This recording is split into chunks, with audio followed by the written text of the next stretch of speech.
Kagabi lamang ay isinugod sa ospital si Cagayan de Oro Representative Benjo Benaldo, asawa ng Brazilian model na si Diana Meneses, dahil sa tama ng baril sa kanyang dibdib. Para sa detalye, balita mo kami, Cheska Aguiluz.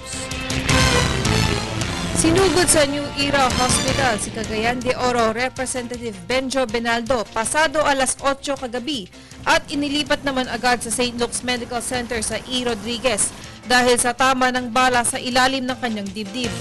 Ayon sa isang saksi, nakarinig ng isang putok mula sa opisina ng kongresista sa Batasan at nang kanilang silipin ay natagpuan nila siya na duguan. May 9mm pistol na nakalagay sa kanyang mesa. Suspetsya ng ilan na nagtangkang magpakamatay si Congressman Benaldo, subalit patuloy pa rin ang investigasyon ng mga pulis tungkol sa punot dulo ng kasong ito. Ayon naman sa ospital, stable na naman ang kondisyon ng outgoing congressman. Para sa Telebisyon ng Bayan, Cheska Aguiluz.